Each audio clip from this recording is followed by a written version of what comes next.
You can be angry and then feel bad because you're not at peace with being angry. You can be anxious and then become anxious about the fact that you're anxious.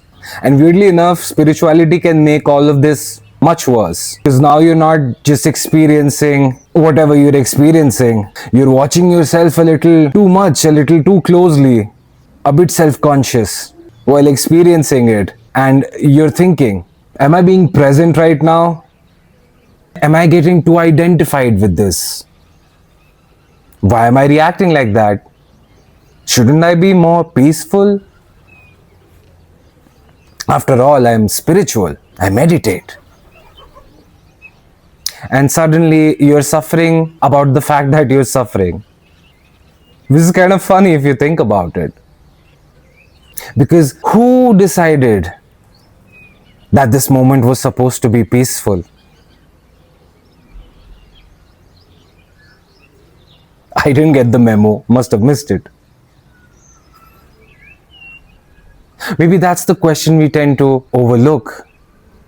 We talk about peace as if it's a state we're supposed to arrive at eventually. Something you get after enough meditation, after years of practice. You become enough aware, more healing, deeper spiritual understanding. And then one fine day, you'll finally become the person who doesn't get disrupted by anything. Total Shanti.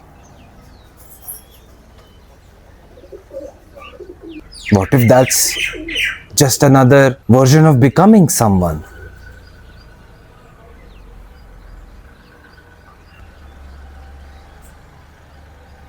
The same thing this so-called practice was supposed to free you from. Maybe you're angry. Maybe you're restless. Maybe you're having a completely mundane, messy, human day.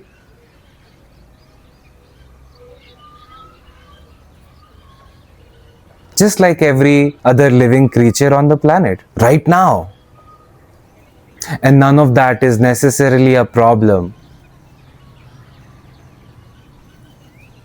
The moment you say, I shouldn't be feeling this, this is bad,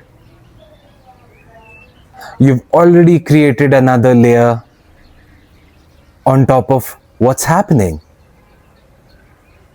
Now, there is feeling, whatever's arising in the moment.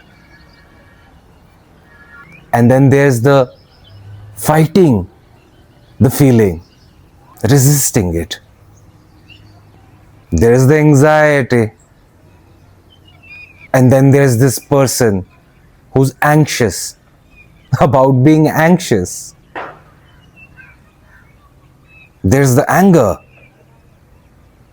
And then there's this spiritual person who's disappointed that they're angry. I'm spiritual. How could I? And maybe that's where suffering really begins. Not necessarily with the feeling itself, but with the demand that the feeling should be different from what it is. Now, I'm not saying don't seek peace or live in emotional chaos. I'm wondering what happens when you stop making peace the mandate running your life all the time.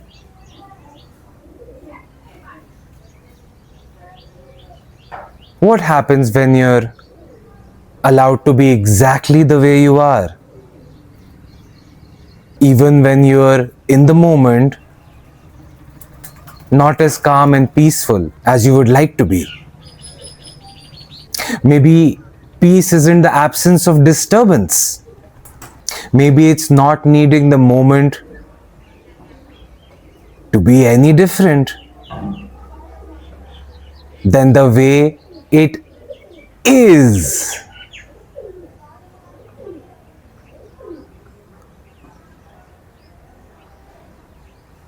And maybe you don't have to be at peace to let that happen.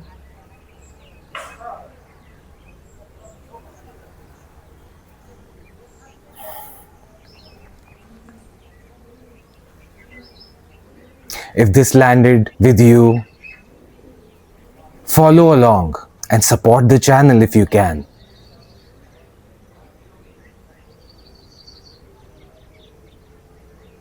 There's more where that came from.